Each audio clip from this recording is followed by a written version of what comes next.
It's all your fault, Greg. Yep. I gotta tell you. Upset watch. Whoa. Upset watch. You've done it to yourself. We can move to round 2. Round 2 is most interesting story. Man, Zagreus would have had that one locked. Pretty cool matchups here already. Very different stories for each of these characters. So I think we can maybe just jump into it right away with Achilles versus Dionysus. This is a tough category for me to rate, even among all of these categories, seeing as how I happen to work on this story.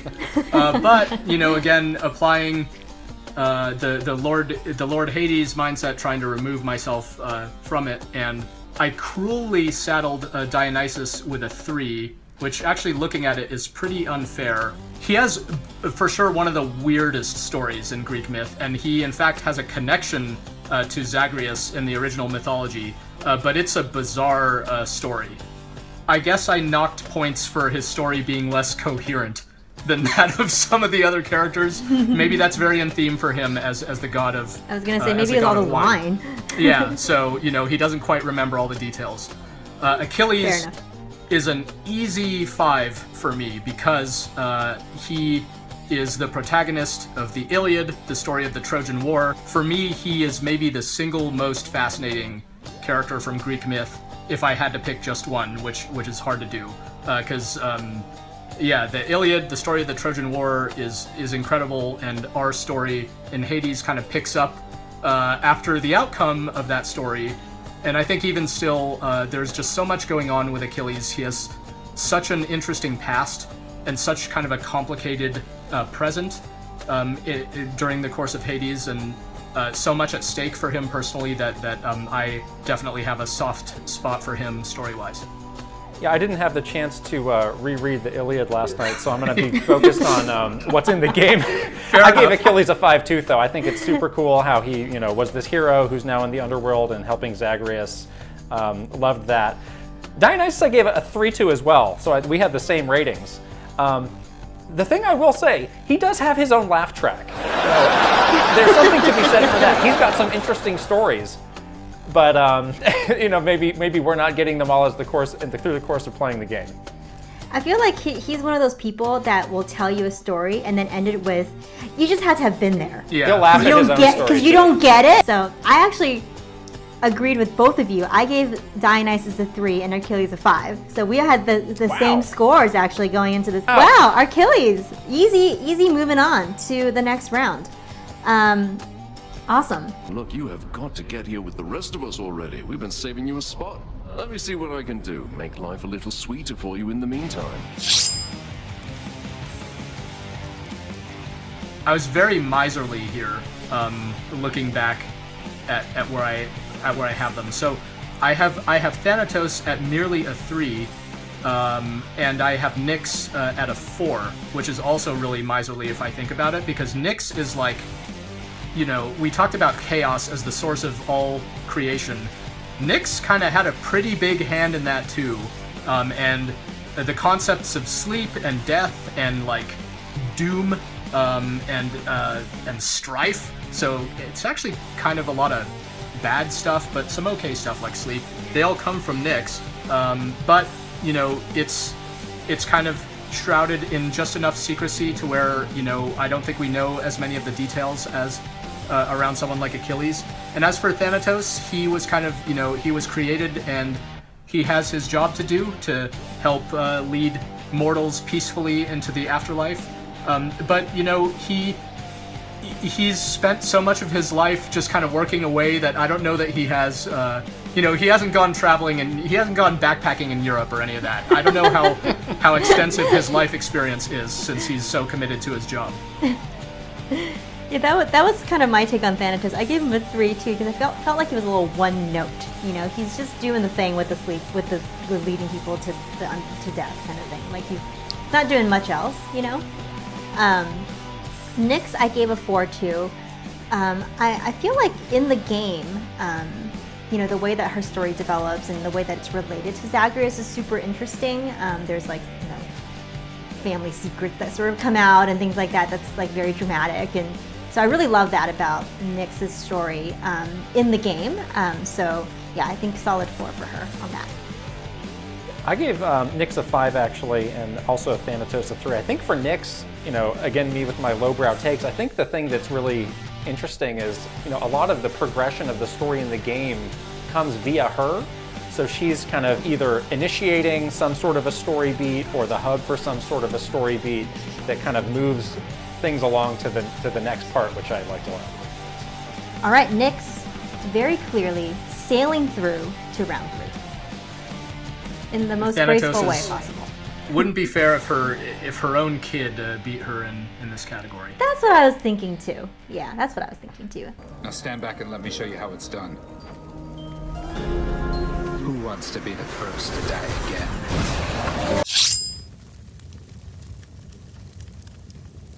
So I have Eurydice beating out Athena 4-3 in this one. The 3 on Athena is probably pretty uncharitable. Again, like I hope Athena doesn't strike me down for that one, because the story of how she's born is really bizarre and fascinating. She literally springs fully grown out of Zeus's head. So that's pretty cool. That's not necessarily a story that is in the game of Hades. But in the game of Hades, she's really central to everything that's going on. She's like the key to why the Olympians are helping Zagreus, but she has a straightforwardness, I guess, that makes her less, she's less enigmatic in some ways than some of these other characters where you're like kind of dying to know their stories more. Eurydice, on the other hand, has like I think her story is very fascinating, especially the backstory of Orpheus basically venturing into the underworld to try to save her after she dies, and then failing to do so. And so in Hades, we kind of pick up where that left off, and she's kind of moved on with her life and is making a pretty decent life of things there in the underworld. So I appreciate that her story has a happy ending like that, and she kind of took charge. And I think, I find her story quite inspiring, I guess. Yeah, I totally agree. I love the story of Orpheus and Eurydice. I think it's such an interesting story in Greek mythology. Like, if only he just didn't turn around at the last second. Come on, Orpheus, really get it together, man. And when you are playing the game, you kind of get these glimpses of the memories the two share together, as well as, you're kind of a little messenger boy for Orpheus and Eurydice in the game. So I gave Eurydice a 5. And then for Athena, I gave her a 4. I think her backstory is really interesting. In the game, she's a very stern sort of, no pun intended, but like an armored character where you just don't get to see, like, you're not let in to really understand her as much. So for that reason, I think, it's a little bit hard to like kind of sense what her story actually is. I gave Eurydice a 4, Athena a 3. I think Eurydice was the character that I really was invested in learning a lot more about, again, because I didn't know much about her, and I think her setting just lent itself to that sort of curiosity of, why is she out here? She's cooking food, she's singing. There's a lot of layers to this character that I just wanted to go back to find out about. The songs are really good too. I love those songs. The songs that her and Orpheus sings, I find myself just like listening to it, just sitting there listening to it. It's really amazing. What? Singing? Here? Come on in. Awesome. Okay, Eurydice moves on. Now, let's get you from that miserable place. I'll see that all of us upon Olympus do our part, beginning here with me.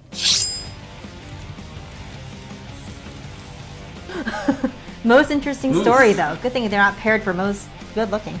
That would have been bad. Yeah, that would be rough. So this is more, miserly cruelty. I have Megara at a 3 for story and Ares at a mere 2. Oh. What happened? Nobody is spared. Yeah, I'm just being super judgy here. As I'm trying to roleplay as Lord Hades, rating these characters. Megara is the circumstances of her birth are really, really interesting and probably not appropriate to discuss. It's one of those really weird Greek myths, but having been born, her lot in life is to basically whip the backsides of the unfaithful down in Tartarus. So similar to Thanatos, she just kind of doesn't get out too much. She's very, very focused on her career, and it comes at the expense of having led a particularly interesting life. Ares, Ares is the god of war. He's one of the few Olympians who's actually a child of Zeus and Hera, his wife. He was just kind of born into this stuff, and he loves war. So I think for that reason, I also gave Ares a relatively lower score. I gave him a 3. It wasn't as harsh as you. Jeez, Greg. I gave him a 3. And then for Megara, I gave her also a 3 because, to the same, similar to Thanatos. It's like she's just doing the same thing down in the underworld. So now I'm very interested in this birth story, and I'm going to look it up later. But I don't think I know. Yeah, it's good. Okay, I'm sold. All right, I gave Meg a 4 and Ares a 3. Agree, Ares is just a little bit one note. He's got his thing and he's going to do it. Meg, again, was one of the characters that I really enjoyed coming back to when you would find her in sort of that bar area in the main area before you would set out on your adventure.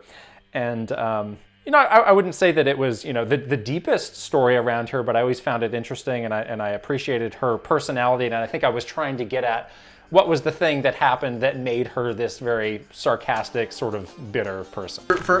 In the game, she's definitely one of the most kind of, from my perspective, one of the most important characters, because she's one of the only characters in the game that you cannot avoid. So it was really important to us that she be kind of particularly well developed among the cast and have just a lot to talk about, because you gotta get through her in order to make progress. Whereas if you don't want to talk to Achilles, you don't even have to, and that's true of many of the characters in the game. So yeah. Yeah, that's a good Thank point. you for sticking up for Megara, even though I cruelly did not. And yet no surprise for someone born in hell itself. You come on out of there and tell me all about it. I'm a fellow student of death, you see. All right, we are into round 3. Oh my gosh, getting so close now. Final 4 is... But I think I don't know what I was thinking there necessarily. They're both two of the most supportive characters in Zagreus' life.